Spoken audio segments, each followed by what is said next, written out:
Hello students, कैसे हैं आप सभी। मैं विकास राठौर स्वागत करता हूं आपके अपने चैनल में जिसका नाम है talking text books living no child behind. So students, आज जो हम चैप्टर लेकर के आए हैं वो है हमारा क्लास 6 का गेटिंग टू नो प्लांट्स। और गेटिंग टू नो प्लांट्स में हम ऑलरेडी 2 लेक्चर डिस्कस कर चुके हैं। ओके, फर्स्ट वाले लेक्चर में हमने ओनली क्या किया था, इंट्रोडक्शन का वाले पार्ट था बेटा। इंट्रोडक्शन में हमने ओनली टाइप्स ऑफ प्लांट्स देखे थे और प्लांट्स अपना फूड किस तरीके से प्रिपेयर करते हैं वो देखा था, ठीक है। और नेक्स्ट जो पार्ट हमने डिस्कस किया था वो था हमारा रूट सिस्टम, और रूट सिस्टम की हमने फंक्शनिंग देखी थी मैंने, और उसके अलावा हमने जो है उसके मॉडिफिकेशंस वगैरह देखे थे कि रूट किस तरीके से एब्जॉर्बिंग का काम करती है। और आज जो हम डिस्कस करने वाले हैं वो है हमारा शूट सिस्टम। लेकिन उससे पहले आपको क्या करना है, वीडियो को शेयर करना है, लाइक करना है और चैनल को सब्सक्राइब कर लेना है ताकि आपको वीडियो का जो भी नोटिफिकेशन होगा वो आपको आसानी से मिल जाए। If you need any DPP worksheet and study material तो आप हमें टेलीग्राम चैनल पर भी ज्वाइन कर सकते हो बेटा, जिसका पाथ यहां पे आपको दिया हुआ है। 6 क्लास के लिए t.me/ttb06, 7th क्लास के लिए 07 हो जाएगा, 8th के लिए 08 और 9th के लिए 009 और 10 के लिए क्या होगा बेटा 010 हो जाएगा। जैसी भी आपकी क्लास, जो भी आपकी क्लास है उसके अकॉर्डिंग आप अपना पाथ फॉलो कर सकते हैं। अच्छा, एक सबसे इंपॉर्टेंट बात वो ये कि क्लास 6 की जो क्लास 6 की जो डीपीपी है हम लोगों ने टेलीग्राम के ऊपर डाल दी है। आप वहां पे जाकर के उसको ले सकते हो और अपनी प्रैक्टिस कर सकते हो, ठीक है ना बेटा। लेकिन उससे पहले जो हमारा सबसे इंपॉर्टेंट है वो है हमारा कार्डिनल प्रॉमिस। फटाफट से करिए, क्या है। I promise to listen to the complete lecture and make proper notes of it so that I can become a smart student. Okay, और आज जो हम डिस्कस करने वाले हैं वो क्या है, shoot system, stem, leaf, plastids, chloroplast and last is flower. Okay, आगे बढ़े, पक्का। लेकिन उससे पहले मैं सोच रहा हूं कि अपन थोड़ा सा पहले हमने क्या क्या पढ़ा था उसके बारे में जान लेते हैं, ठीक है। हमने पहले क्या क्या देखा था बेटा, हमने ओनली ये देखा था कि टाइप्स ऑफ प्लांट क्या हैं। हमने प्लांट्स को उनकी हाइट के अकॉर्डिंग, उनके कैरेक्टरिस्टिक्स के अकॉर्डिंग 5 अलग अलग कैटेगरी में कैटेगराइज किया है, herb, shrub, tree, creeper and climber. Okay, next जो हमने लेक्चर लिया था उसमें हमने क्या किया था, रूट सिस्टम के बारे में डिस्कस किया था कि रूट किस तरीके से एब्जॉर्बिंग का काम करती है। टाइप्स ऑफ रूट में हमने क्या देखा था, tap root and fibrous root. Root hair होते हैं जो किसमें हेल्प करते हैं, एब्जॉर्बिंग में हेल्प करते हैं। ओके, टेप रूट की अगर मैं बात करूं तो एक प्राइमरी रूट होती है which is known as main root. और नेक्स्ट जो हमने बात करी थी फाइब्रस रूट में, उसमें कोई मेन रूट नहीं होती है, और होती है तो वो शॉर्ट टाइम के लिए होती है। इतना किया था ना। और एब्जॉर्बिंग का काम जो होगा वो किसके थ्रू होगा, रूट के थ्रू होगा। ओके, बस इतना हमने डिस्कस किया था और हम कर चुके हैं। आज जो हम डिस्कस करने वाले हैं वो है हमारा शूट सिस्टम। ओके, अब शूट सिस्टम की अगर मैं बात करूं तो शूट सिस्टम में 2 हमारे पास में ऐसे वर्ड होते हैं, एक होता है शूट, एक होता है स्टेम। क्या होता है, शूट एंड स्टेम। क्या दोनों वर्ड एक ही हैं, क्या दोनों वर्ड अलग अलग हैं? शूट क्या है और स्टेम क्या है बेटा। शूट जो सिस्टम है, अगर हम बात करें शूट की, तो शूट जो वर्ड है वो एक कलेक्टिव वर्ड है जो किस किस को अपने अंदर कंटेन करके रखा हुआ है, stem, branches, leaves, flower and fruits. Okay, ये हमारा शूट सिस्टम होता है। और अगर स्टेम की अगर मैं बात करूं तो stem is the main axis of shoot system. Main axis है उसका, किसका, शूट सिस्टम का जो है वो स्टेम मेन एक्सिस होता है। और अगर हम बात करें कि कई प्लांट्स के अंदर जो स्टेम होता है वो हरा होता है, या हम ये कह सकते हैं वुडी नहीं होता है, हार्ड नहीं होता है, सॉफ्ट होता है। तो जितने भी हर्बिसियस प्लांट्स हैं उनके अंदर जो स्टेम होगा वो कैसा होगा, ग्रीन होगा। याद करो फर्स्ट वाला लेक्चर जिसके अंदर हमने बताया था कि जो हर्ब्स हैं उनके अंदर जो स्टेम होता है वो कैसा होता है, सॉफ्ट होता है, पेरिशेबल होता है, जिसके अंदर ब्रांचेस नहीं होती हैं, वही बात कर रहे हैं यहाँ पे। कैसा होगा, ग्रीन होगा। और अगर वुडी और हार्ड की अगर मैं बात करूं, वुडी और हार्ड की बात करता हूं, तो वो किसमें प्रेजेंट होगा बेटा, शर्ब्स के अंदर और ट्री के अंदर। इतना यहां तक क्लियर है ना। अब नेक्स्ट हम बात करते हैं कैरेक्टरिस्टिक्स ऑफ स्टेम्स। अच्छा, रूट के अंदर भी हमने कैरेक्टरिस्टिक्स देखे थे। दे ग्रो फ्रॉम रेडिकल, कहां पे, टूवर्ड्स सोइल एंड वाटर। और यहां पे अगर हम बात करेंगे तो ये कहां पे ग्रो होंगे, towards sunlight and away from soil and water. Okay, next मैं बात करता हूं, वहां पे हमने क्या देखा था, इनके पास में नोड्स और इंटरनोड्स नहीं होते हैं, लेकिन यहां पे नोड्स और इंटरनोड्स होंगे। और अगर स्टेम की बात करें तो स्टेम अपने पास में किस किस को रखती है, stem bears leaves, branches, buds, flower and fruits. Okay, अच्छा, जो एक नेक्स्ट वर्ड यहां पे आपको मिल रहा होगा वो है एक्सिलरी बर्ड्स। एक्सिलरी बर्ड्स को बस ध्यान रखना बेटा, इसके बारे में अपन आगे डिस्कस करेंगे जब अपन मॉडिफिकेशन ऑफ स्टेम पढ़ेंगे, ठीक है ना। अब जितने भी यंग स्टेम्स होती हैं वो कैसी होती है, ग्रीन होती है। कहने का मतलब ये हो गया, जैसे मान लीजिए अपन ने कोई नया नया पौधा लगाया तो जो उसकी स्टेम होती है वो कैसी होती है, ग्रीन होती है, सॉफ्ट होती है। तो कहने का मतलब ये हो गया, जो यंग स्टेम्स होती हैं वो कैसी होंगी, सॉफ्ट होंगी, ग्रीन होंगी। और ओल्डर की अगर अपन बात करते हैं तो वो कैसी हो जाती है, हार्ड हो जाती है और नॉन ग्रीन होंगी। ठीक है ना बेटा, इतना क्लियर है, आगे बढ़े, पक्का। ओके, अब आगे अपन बात करते हैं फंक्शंस ऑफ स्टेम्स की। फंक्शन ऑफ स्टेम में दो फंक्शंस होते हैं इसके, एक तो सपोर्ट करना, दूसरा कंडक्शन करना। सपोर्ट किसको करेगा बताइए भाई, सपोर्ट करेगा किसको, जितने भी लीव्स हैं, बर्ड्स हैं, फ्रूट्स हैं, जितने भी ब्रांचेस हैं, उनको सपोर्ट कौन प्रोवाइड कर रहा है, ऑब्वियसली स्टेम। स्टेम ही तो प्रोवाइड कर रहा है इनको सपोर्ट। और नेक्स्ट है conduction of water and food. एक बात बताओ, हम लोगों ने सिर्फ ये देखा था कि एब्जॉर्बिंग का जो काम है, वाटर एब्जॉर्बिंग का जो काम है, मिनरल्स एब्जॉर्बिंग का जो काम है, वो किसका है, रूट का है। ये देखा था ना हमने, रूट सिस्टम ही तो देखा था कि रूट सिस्टम जो करता है वो क्या करेगा, एब्जॉर्बिंग का काम करेगा। किस प्रोसेस के थ्रू करेगा, by osmosis process. Osmosis process भी हमने वहां पे डिस्कस किया था। ओके, अब हम बात करते हैं conduction of water and food. अरे भाई, एब्जॉर्बिंग के बाद में उसको कंडक्शन भी तो करना है, वहां तक जहां पे लीफ है वहां पे पहुंचाना भी है, तो वो कंडक्शन का काम कौन करेगा, ऑब्वियसली स्टेम करते हैं। कौन करते हैं बेटा, स्टेम करते हैं। तो फंक्शन कितने हैं, दो फंक्शन होते हैं, फर्स्ट तो सपोर्ट प्रोवाइड करना और नेक्स्ट इज कंडक्शन करना। ओके, आगे बढ़ते हैं, मॉडिफिकेशन ऑफ स्टेम। अच्छा, मैंने आप लोगों को एक बात कही थी कि एक्सिलरी वर्ड को थोड़ा सा ध्यान रखना, यहां पे हम एक्सिलरी वर्ड को क्लासिफाई करेंगे। अब मॉडिफिकेशन क्या होता है बताइए फटाफट भाई, मॉडिफिकेशन क्या होगा। अरे भाई एक बार बताओ, मॉडिफिकेशन की अगर मैं बात करूं तो एक बार बताओ, जो फूड को सिंथेसाइज करना है वो भी तो एक तरीके से मॉडिफिकेशन है भाई। कई कई जगह पे उसमें क्या होगा, फोटोसिंथेसिस प्रोसेस होगा, और फोटोसिंथेसिस प्रोसेस के थ्रू वो क्या करेंगे, फूड को बनाएंगे। ओके, फूड को मैन्युफैक्चरिंग करेंगे। और नेक्स्ट क्या होगा, स्टोरेज ऑफ फूड। ये दोनों क्या है, इसके मॉडिफिकेशन है। और इसका सबसे अच्छा जो एग्जांपल है वो है हमारे पास में राइजोम। और राइजोम के अंदर अपन एग्जांपल की अगर बात करें तो जिंजर जो होता है बेटा, उसमें क्या होते हैं, नोड्स भी होते हैं और इंटर नोड्स भी होते हैं। इसके अलावा स्केली लीव्स भी होती हैं।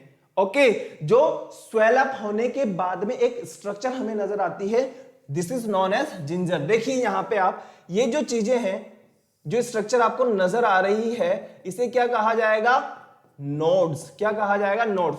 और नोड्स के बीच की जो जगह है उन्हें क्या कहा जाएगा, इंटरनोड्स। और हम ऑलरेडी डिस्कस कर चुके हैं कि stems has nodes and internodes. यहां पे हमें देखने को मिल रहा है ना कि नोड्स भी हैं और इंटरनोड्स भी है। और नेक्स्ट जो हम बात करते हैं वो है हमारा ट्यूबर। क्या होता है ट्यूबर, कुछ नहीं है, एक स्वेल अप होने के बाद में स्टेम की एक सिंपल स्ट्रक्चर है। क्या है भाई, जो स्टेम होती है उसमें स्वेलिंग हो जाती है, और स्वेलिंग होने के बाद में जो स्ट्रक्चर आपको नजर आती है वो होता है ट्यूबर। ट्यूबर क्या है? स्टोरेज ऑफ फूड है। इसका सबसे अच्छा एग्जांपल है हमारे पास में पोटैटो। ओके, जो पोटैटो होते हैं ये एक क्या है? स्टेम है बेटा, जो स्वेलिंग होने के बाद में, स्वेलअप होने के बाद में जो स्ट्रक्चर हमें नजर आती है उसे क्या कहा जाएगा? ट्यूबर। क्या कहा जाएगा बेटा? ट्यूबर कहा जाएगा। ओके, और इसमें हम लोगों ने देखा होगा कि ट्यूबर में जो पोटैटोस वगैरह होते हैं उनमें क्या होती है? आईज होती हैं। ये आईज है बेटा, ब्लैक ब्लैक जो आपको नजर आ रही हैं ये क्या है? आईज हैं। और मैंने एक बात कही थी कि एक्सिलरी बर्ड्स यही होती हैं, जहां से क्या होता है? एक न्यू प्लांट्स आपको देखने को मिल जाएगा। हमारे घरों के अंदर क्या होता है, जब हम आलू वगैरह लेकर के आते हैं तो कुछ दिनों तक अगर उनको रख दिया जाए तो वहां से हमें इस तरीके से स्ट्रक्चर देखने को मिलती है। ओके, ये क्या है? एक्सिलरी बर्ड्स हैं, जहां से एक नया प्लांट आपको मिल सकता है। ओके, ये ट्यूबर है। नेक्स्ट हम बात करते हैं बल्ब। बल्ब क्या होते हैं? बल्ब जो होती हैं बेटा, ये एक फ्लैशी लीव्स होती हैं। क्या होती हैं? फ्लैशी लीव्स होती हैं। ओके, क्या होती हैं? फ्लैशी लीव्स होती हैं बेटा, जो आपस में ज्वाइंट होकर के, फ्लैशी लीव्स होती हैं जो आपस में ज्वाइंट होकर के, ओवरलैप होकर के एक स्ट्रक्चर बनाती हैं, बल्ब लाइक स्ट्रक्चर बनाती हैं। ओके, जिसे क्या कहा जाता है? बल्ब। और इसका सबसे अच्छा एग्जांपल है हमारे पास में अनियन है, गार्लिक है, लिली है, जो डिस्क लाइक स्ट्रक्चर बनाती हैं। एक्चुअली में है क्या? स्टेम है। क्या है? एक्चुअली में ये स्टेम है बेटा। ओके, अरे भाई, onion, garlic, lily, etc. The leaves store food and become fleshy. They overlap each other and are attached to a disc. This disc is the reduced stems. Such modified stems are called bulbs. जो leaves होती हैं वो क्या होती हैं? आपस में attach हो जाती हैं, अटैच होकर के ओवरलैप होने स्टार्ट हो जाएंगी, और ओवरलैप होने के बाद में बल्ब लाइक स्ट्रक्चर बनाएंगी, जो एक्चुअली में है क्या? स्टेम्स हैं। क्या है बेटा? स्टेम्स हैं। इसका सबसे अच्छा एग्जांपल क्या है हमारे पास में? Onion, garlic, lily. नेक्स्ट हम बात करते हैं स्टेम टेंड्रिल। अच्छा, हम लोगों ने बात की थी क्लाइंबर्स की, पता है फर्स्ट वाले लेक्चर के अंदर टाइप्स ऑफ प्लांट्स देखे थे अपन लोगों ने। क्या देखा था बेटा? टाइप्स ऑफ प्लांट देखा था, है ना। और टाइप्स ऑफ प्लांट में हमने क्लाइंबर देखा था। क्लाइंबर का मीनिंग क्या मैंने बताया था? क्लाइंब करना, ठीक है, चढ़ करके या किसी के सहारे आगे बढ़ना, नेबरिंग सपोर्ट के सहारे आगे बढ़ना। तो सबसे अच्छा जो एग्जांपल है क्लाइंबर्स, जितने भी वाइन वगैरह है, ग्रेप वाइन है, मनी प्लांट्स हैं, उसका सबसे अच्छा एग्जांपल है हमारे पास में। यहां पे जितनी भी कैटेगरी के अंदर रखेंगे अपन उसको स्टेम टेंड्रिल के अंदर रखेंगे। स्टेम टेंड्रिल क्या है? ये एक कोइल्ड स्ट्रक्चर होती है जो क्या करेंगी?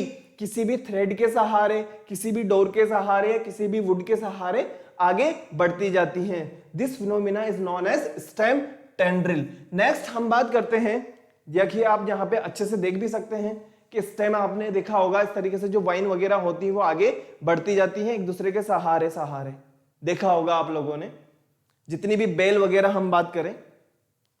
नेक्स्ट है हमारे पास में लीफ। क्या होती है leaf? Leaf is also known as kitchen of the plants. जितना भी भोजन बनता है, जितना भी खाना बनता है, जो भी फूड सिंथेसाइज हो रहा है वो कहां होगा भाई? मैक्सिमम अमाउंट में लीफ के अंदर ही होता है। किस प्रोसेस के थ्रू होता है बेटा? फोटोसिंथेसिस प्रोसेस के थ्रू होता है। कौन सी प्रोसेस के थ्रू होता है? फोटोसिंथेसिस प्रोसेस के थ्रू होता है। ओके, अच्छा एक बात बताओ, क्या लीफ भी अंडरग्राउंड पार्ट है या टुवर्ड सनलाइट है? भाई सनलाइट वाला पार्ट है, ऊपर की तरह तो ग्रो होता है, ठीक है ना। और एक अपन बात कहें कि अगर गैसेस एक्सचेंज होता है तो वो कहां से होगा? वो भी लीफ के थ्रू ही होता है। इनमें क्या होता है? स्मॉल स्मॉल पोर्स होते हैं, जिन्हें क्या कहा जाता है? स्टोमेटा कहा जाता है। क्या कहा जाता है बेटा? स्टोमेटा कहा जाता है, जो ओपन और क्लोज होते रहते हैं, और वहीं से क्या होता है? ट्रांसपीरेशन होता है। क्या होता है? ट्रांसपीरेशन होगा। ओके, आगे बढ़े। लीफ के बाद हम बात करते हैं parts of leaf. Parts of leaf की अगर बात करता हूं तो आप लोगों ने देखा होगा जो एक पूरा का पूरा जो ग्रीन वाला पार्ट होता है, भाई ऑब्वियसली आपने जो लीफ वगैरह देखी होगी वो ग्रीन ही होगी, ठीक है ना। मैक्सिमम केसेस में अपन बात कर रहे हैं।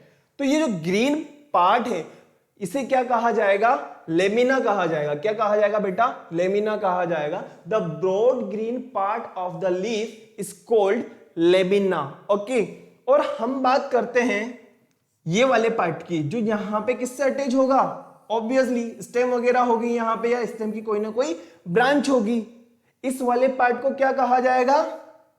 पेटियोल। क्या कहा जाएगा बेटा? पेटियोल। नेक्स्ट हम बात करते हैं वेंस की। जहां पे आपको इस तरीके से स्ट्रक्चर नजर आ रही होगी, एक नेट लाइक स्ट्रक्चर नजर आ रही होगी जो आपस में इस तरीके से, इन्हें क्या कहा जाएगा? वेंस। इन्हें क्या कहा जाएगा बेटा? वेंस कहा जाएगा। Lines on the leaf are called veins. अब मिडरिब क्या होती है? मिडरिब जो होती है ये सबसे मिड में पाई जाने वाली है, सबसे बीच में जो मिलेगी उसे क्या कहा जाएगा? मिडरिब कहा जाएगा। और मिडरिब को मैं क्या कह सकता हूं? वो वेन जो सबसे ज्यादा थिक हो।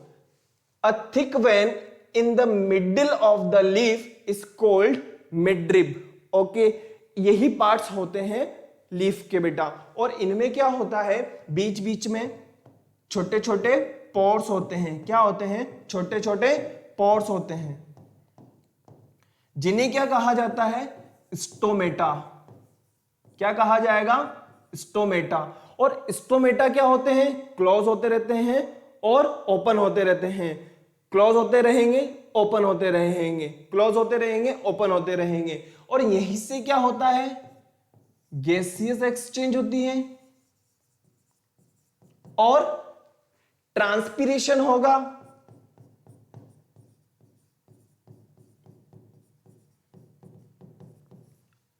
और फोटोसिंथेसिस प्रोसेस। ओके, अब हम बात करते हैं next function of leaf. Function of leaf की अगर बात करता हूं तो पहला सबसे अच्छा जो फंक्शन है वो है फूड प्रिपेयर करना, मैन्युफैक्चरिंग ऑफ फूड। अब फूड प्रिपेयर करने के लिए क्या होगा? जो स्टोमेटास होते हैं वो ओपन हो जाएंगे और ओपन होने के बाद में क्या होगा? CO2 होगा। और CO2 लेने के बाद में H2O की जरूरत पड़ेगी। क्यों? कौन सी प्रोसेस करनी है? फोटोसिंथेसिस प्रोसेस करनी है बेटा। कौन सी प्रोसेस करनी है? फोटोसिंथेसिस प्रोसेस करनी है। और फोटोसिंथेसिस प्रोसेस के लिए रॉ मटेरियल क्या क्या है? Carbon dioxide and water. और प्रेजेंस की हमें बात करूं, किसकी प्रेजेंस में होगा? सनलाइट और क्लोरोफिल। इन दोनों की प्रेजेंस में क्या होगा? फूड प्रिपेयर होगा और ऑक्सीजन रिलीज होगी। इस प्रोसेस को क्या कहा जाता है? Photosynthesis process. और अगर हम बात करें मैन्युफैक्चरिंग ऑफ फूड तो ये क्या हो जाएगा? फंक्शन ऑफ लीफ हो जाएगा। ओके बेटा, नेक्स्ट में बात करता हूं ट्रांसपीरेशन। एक बार बताइए आप, जो वाटर का एब्जॉर्ब करने का काम है वो रूट का है, वो तो एब्जॉर्ब करती जा रही है, लेकिन वाटर को एब्जॉर्ब करने के बाद में आपने देखा होगा या हम कभी कभार पेड़ पौधों की छांव में जाते हैं तो हमें ठंडक मिलती है। तो वो ठंडक का जो एहसास है वो किसकी वजह से हो रहा है? वो ट्रांसपीरेशन की वजह से हो रहा है। ओके, क्योंकि क्या है? वेपर की फॉर्म में, किसकी फॉर्म में? वेपर की फॉर्म में वाटर बाहर निकल रहा है। This process is known as transpiration. The excess of water absorbed by root hair is lost from the surface of leaf through the stomata in the form of vapor. This process is known as transpiration. Plants release a lot of water into the air through this process. Next मैं बात करता हूं gaseous exchange। एक बार बताइए, plants क्या ले रहे हैं? CO2। ओके, और बदले में क्या दे रहे हैं? O2। भाई गैसेस एक्सचेंज तो हो रहा है ना, और वो गैसेस एक्सचेंज किसके थ्रू हो रहा है? ऑब्वियसली मैंने आप लोगों को बताया है, स्टोमेटा के थ्रू हो रहा है। किसके थ्रू हो रहा है? स्टोमेटा के थ्रू हो रहा है। और स्टोमेटा क्या है? एक टाइनी पोर्स हैं जो कहां पे प्रेजेंट होते हैं? लीफ के ऊपर प्रेजेंट होते हैं। तो 3 फंक्शन है, फर्स्ट है manufacturing of food, next transpiration and last is gaseous exchange. अब हम बात करते हैं टाइप्स ऑफ लीफ की। किसकी बात करते हैं? Types of leaf. फंक्शन तो हम ऑलरेडी देख चुके हैं, manufacturing of food, interchange of gases and evaporation, transpiration. Okay, next हम बात करते हैं टाइप्स ऑफ लीव्स। एक होती है हमारे पास में रेटिकुलेट वेनेशन होता है और एक होता है हमारे पास में पैरेलल वेनेशन। अच्छा, रेटिकुलेट वेनेशन जो होता है वो एक कैसा होता है? नेट लाइक वेनेशन है, जिसके अंदर वेन्स कैसी होती हैं? एक नेट की तरह बिखरी हुई होती हैं। ओके, यहां पे आपको जो नजर आ रहा होगा, देखिए ये वेन्स है, काफी सारी वेन्स यहां पे इस तरीके से, कोई एक सिमेट्री नहीं है। लेकिन अगर मैं बात करूं पैरेलल वेनेशन में, तो यहां पे जो वेन्स हैं वो क्या है? एक दूसरे के पैरेलल है बेटा। ओके, और रेटिकुलेट जो वेनेशन होता है वो किस टाइप के प्लांट्स के अंदर प्रेजेंट होगा? डाइकोट लीव्स के अंदर। और पैरेलल वेनेशन की अगर मैं बात करता हूं तो ये किस में प्रेजेंट होगा? मोनोकोट लीव्स के अंदर। ओके, वेन्स क्या है? अकॉर्डिंग भी हम लोगों ने 2 टाइप्स की लीव्स देखी है, एक होता है reticulate venation and second is parallel venation. Next हम बात करते हैं प्लास्टिड। क्या होते हैं प्लास्टिड? हम ऑलरेडी डिस्कस कर चुके हैं प्लास्टिड के बारे में। पहली क्लास में भी मैंने आप लोगों को बताया था कि क्लोरोप्लास्ट जो होता है वो क्या है? एक प्लास्टिड है बेटा, डबल मेम्ब्रेन बाउंड प्लास्टिड है।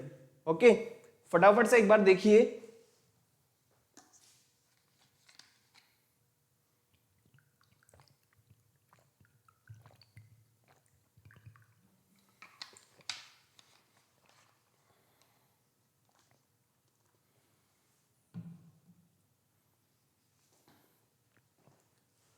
देखा? चलो ठीक है, अब हम हमारे पॉइंट पे आते हैं। एक बार बताओ, मैं आप लोगों से एक बात कहूं, आपके घर में खाना बन रहा है? बन रहा होगा, पक्की बात है, हर घर में खाना बनता है, ऐसी कोई दिक्कत वाली बात नहीं। तो वो जो खाना बनता है वो एक फिक्स जगह पे बनता है, रसोई के अंदर बनता है, किचन के अंदर बनता है। वैसे ही प्लांट्स के अंदर एक फिक्स साइट होती है जिसे क्या कहा जाता है? क्लोरोप्लास्ट। और क्लोरोप्लास्ट में ही फोटोसिंथेसिस प्रोसेस होती है। तो प्लास्टिड्स जो होते हैं वो 3 टाइप के हैं यहां पे, chloroplast, chromoplast and leucoplast. First हम बात करते हैं क्लोरोप्लास्ट के बारे में। क्लोरोप्लास्ट क्या होते हैं बेटा? इनमें एक पिगमेंट होता है जिसे क्या कहा जाता है?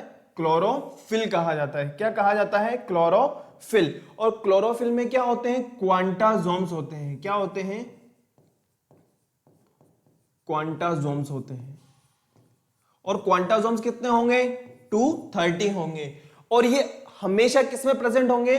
ग्रीन प्लांट्स के अंदर होंगे। और ग्रीन प्लांट्स में क्यों होते हैं? क्योंकि फोटोसिंथेसिस प्रोसेस करवानी होती है। भाई एक बार बताओ, कोई प्लांट को आप टिफिन थोड़ी ना देने जाओगे, तो उनमें क्या प्रेजेंट होता है? फोटोसिंथेसिस प्रोसेस के थ्रू वो अपना फूड बनाते हैं। नेक्स्ट हम बात करते हैं क्रोमोप्लास्ट। क्रोमोप्लास्ट क्या होता है? क्रोमोप्लास्ट एक कलर पिगमेंट होता है बेटा, जो कैरोटेनॉइड एंड ज़ैंथोफिल ये दोनों चीजों को कंटेन करता है। आपने देखा होगा जो फ्रूट्स वगैरह होते हैं, फ्लावर वगैरह होते हैं, ये कैसे होते हैं? कलरफुल होते हैं। कैसे होते हैं? कलरफुल होते हैं। तो वो कलर के लिए कौन रेस्पॉन्सिबल है? क्रोमोप्लास्ट पिगमेंट होता है। इसी वजह से उनका कलर रेड, ऑरेंज, येलो और एटसेट्रा एटसेट्रा आपको मिल जाएगा। नेक्स्ट हम बात करते हैं ल्यूकोप्लास्ट। ल्यूकोप्लास्ट जो होता है वो क्या होता है? कलरलेस पिगमेंट होता है बेटा। और ये मैनुअली अगर हम बात करें या मैनुअली हम बात करते हैं तो किसको स्टोर करता है? न्यूट्रिएंट्स को स्टोर करने के काम में आता है। और ये भी 3 टाइप का होगा। एक होगा हमारे पास में एमिलियोप्लास्ट, नेक्स्ट एलियोप्लास्ट एंड एलियोप्लास्ट, जो किसको स्टोर करेगा? Starch, fat and protein. अब जो इंपॉर्टेंट बात आती है वो है हमारा क्लोरोप्लास्ट। क्लोरोप्लास्ट क्यों? क्योंकि is the site of photosynthesis. अब जो हमने एक बात बताई थी आपको, ये कैसी स्ट्रक्चर होती है? डबल मेम्ब्रेन बाउंड स्ट्रक्चर होती है। कैसी स्ट्रक्चर है? डबल मेम्ब्रेन बाउंड स्ट्रक्चर है। तो बाहर वाली लेयर को क्या कहा जाएगा? Outer membrane. और इसके अंदर वाली साइड जो आपको नजर आ रही होगी उसे क्या कहा जाएगा? Inner membrane. ओके, और इन दोनों के जो बीच की स्पेस है ना बेटा, उसे क्या कहा जाएगा? Inter membrane space. क्या कहा जाएगा? Inter membrane space. ओके, अब जैसे ही अंदर की अगर अपन बात करते हैं तो अंदर क्या होगा, एक जेली लाइक सब्सटेंस होगा, फ्लूइड होगा, जिसे क्या कहा जाएगा, स्ट्रोमा। क्या कहा जाएगा, स्ट्रोमा। ओके, और आपको यहां पे कोइन लाइक स्ट्रक्चर नजर आ रही होगी, एक के ऊपर एक कोइन रखे हुए हैं, इस तरीके से जो स्ट्रक्चर आपको नजर आ रही है बेटा, इनको कहा जाएगा ग्रेना। क्या कहा जाएगा, ग्रेना। और अगर मैं ओनली एक स्टेक की बात करूं, सिर्फ इस स्टेक की बात करूं, तो इसे हम क्या कहेंगे, ग्रेनम। क्या कहेंगे, ग्रेनम। अच्छा, ग्रेनम में से भी अगर मैं एक कॉइन को उठा लूं, मान लीजिए मैं एक कॉइन को उठा करके बात करता हूं, तो इस कॉइन को क्या कहा जाएगा, ओनली इस कॉइन की बात कर रहा हूं, ओनली इस कॉइन की, इसे क्या कहा जाएगा, थाइलाकॉइड या थाइलेकॉइड। और थाइलेकॉइड में क्या होता है, लाइट रिएक्शन, और स्ट्रोमा में क्या होता है, डार्क रिएक्शन। इतनी बात समझ में आ गई ना, ये है हमारा क्लोरोप्लास्ट।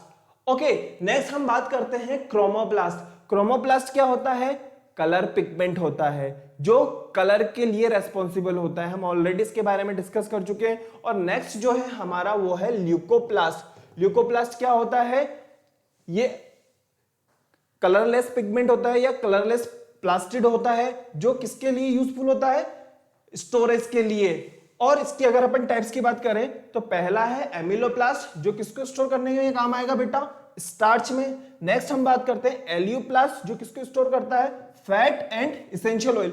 ऑब्वियसली फैट्स को ही करता है। नेक्स्ट हम बात करते हैं थर्ड नंबर की, जो प्रोटीनोप्लास्ट भी कहा जा सकता है या एलिरोप्लास्ट भी कहा जा सकता है, जो किसको स्टोर करेगा, प्रोटीन्स को स्टोर करेगा। ठीक है ना, ये हमारा प्लास्टिड वाला पार्ट हो गया। नेक्स्ट हम बात करते हैं इंसेक्टिवोर्स, जो इंसेक्ट्स वगैरह के ऊपर डिपेंड होते हैं। यहां पे आपको इमेज नजर आ रही होगी किस तरीके से वो इंसेक्ट्स को खाते हैं और अपना न्यूट्रिशन गेन करते हैं, न्यूट्रिशन ऑब्टेन करते हैं। देखिए, जैसे ही यहां पे कोई भी इंसेक्ट्स आएगा और इंसेक्ट आने के बाद में वो क्या करेगा, ट्रैप कर लेगा, और जो भी न्यूट्रिशन उसको लेना है वो ले लेगा और बाकी उसको फ्री कर देगा।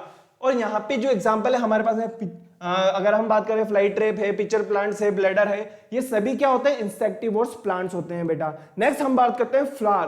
फ्लावर जो होता है आपने देखा होगा, कलरफुल प्लांट्स होते हैं, ऐसा नहीं है कि कोई बिना कलर के हो, सभी के सभी कलर्स वगैरह होते हैं। और इनके लिए कलर के लिए कौन रेस्पॉन्सिबल है, हम ऑलरेडी पढ़ चुके हैं, एक प्लास्टिड पढ़ा था हमने, क्रोमोप्लास्ट या क्लोरोप्लास्ट, क्रोमोप्लास्ट, जो किसके लिए रेस्पॉन्सिबल होता है, कलर्स के लिए रेस्पॉन्सिबल होता है। अब हम बात करते हैं फ्लावर के बारे में। फ्लावर जो होते हैं वो क्या होता है, flower is the most prominent part of the plant. सही बात है, ऐसा कोई नहीं है जिसको मतलब फ्लावर वगैरह अच्छे नहीं लगते होंगे, सॉरी। हम बात करते हैं फ्लावर के बारे में। Flower is the most prominent part of the plant. जो फ्लावर होता है उसमें क्या होते हैं बेटा, मेल वाला पार्ट भी होता है, मेल रिप्रोडक्टिव पार्ट भी होता है, और फीमेल रिप्रोडक्टिव पार्ट भी होता है। और मेल रिप्रोडक्टिव पार्ट में कौन कौन से पार्ट्स होते हैं वो हम यहाँ पे देखेंगे, और फीमेल रिप्रोडक्टिव पार्ट के अंदर कौन कौन से पार्ट्स होते हैं वो हम यहाँ पे देखेंगे। आपको यहाँ पे स्टिग्मा, स्टाइल और ओवेरी नजर आ रहा होगा। ये क्या है, सभी के सभी पिस्टल के अंदर आते हैं, और पिस्टल क्या होता है, फीमेल रिप्रोडक्टिव पार्ट होता है। क्या होता है बेटा, फीमेल रिप्रोडक्टिव पार्ट होता है। और नेक्स्ट हम बात करते हैं स्टामिन। स्टामिन के अंदर जो है एंथर और फिलामेंट्स आते हैं। क्या आते हैं, एंथर एंड फिलामेंट्स आते हैं। उन्हें क्या कहा जाएगा, मेल रिप्रोडक्टिव पार्ट कहा जाएगा। अब हम बात करते हैं फ्लावर की। फ्लावर के नीचे आपको एक ग्रीन वाली जो स्ट्रक्चर होती है, ये ग्रीन स्ट्रक्चर आपको देखने को मिलेगी, जिसे क्या कहा जाएगा, सेपल्स। और सेपल्स के ऊपर क्या होती है, कलरफुल लीव्स होती हैं, जिन्हें क्या कहा जाता है बेटा, पीटल्स। ओके, और बीच वाला जो पार्ट होता है उन्हें हम कहते हैं ओवेरी। और ओवेरी किसको कंटेन करती है, ओव्यूल्स को। और यहां से आपको ये फिलामेंट्स लाइक स्ट्रक्चर नजर आ रही होगी, बहुत सारे फिलामेंट्स है ना, इन्हें क्या कहा जाएगा, फिलामेंट्स। और फिलामेंट की जो ऊपर वाली स्ट्रक्चर है उसे हम कहेंगे एंथर। और ये वाला जो पार्ट होता है, ये कौन सा पार्ट है, मेल रिप्रोडक्टिव पार्ट है। और हम बात करते हैं ओवेरी, स्टाइल और स्टिग्मा। ये क्या होता है, फीमेल रिप्रोडक्शन वाला पार्ट होता है, ये फीमेल रिप्रोडक्टिव पार्ट होता है। ओके, फटाफट से इसके बारे में देख लेते हैं। The open flower most attractive parts are the petals. जैसा कि यहाँ पे कलरफुल लीव्स की बात कर रहा है, जो कलरफुल लीव्स होती हैं उसे क्या कहा जाएगा, पीटल्स कहा जाएगा। और सेपल्स की अगर अपन बात करें तो क्या है, जो ग्रीन वाला पार्ट है उसके जस्ट नीचे वाला जो पार्ट होता है उसे क्या कहा जाएगा, सेपल्स। स्टामिन क्या है, stamen is the male reproductive part. और नेक्स्ट हम बात करें पिस्टिल की, तो पिस्टिल क्या है, फीमेल रिप्रोडक्टिव पार्ट है। ओके, समझ में आया ना बेटा, फटाफट से बता दीजिए। देखिए फ्लावर के बारे में अपन लोग पहले ही देख चुके हैं कि flower is the most prominent part होता है, ओके ना। और इसके नीचे वाली जो ग्रीन वाली जो लीव्स होती है उन्हें क्या कहा जाएगा, सेपल्स। और ऊपर वाले पार्ट को क्या कहा जाएगा, जो ग्रीन कलरफुल लीव्स होती हैं उन्हें क्या कहा जाएगा, पीटल्स कहा जाएगा। ओके, और ये कलरफुल जो लीव्स होती हैं इनके कलर के लिए कौन रेस्पॉन्सिबल होता है, प्लास्टिड। कौन सा वाला, chromoplast. Okay, thank you very much. आपको वीडियो को लाइक करना है, शेयर करना है और चैनल को सब्सक्राइब करने के बाद में क्या कर देना है बेटा, बेल आइकन प्रेस कर देना है ताकि वीडियो की नोटिफिकेशन आपको आसानी से मिल जाए। और आपको डिस्क्रिप्शन में एक फीडबैक फॉर्म मिलेगा, उसे भरना है। Okay, thank you.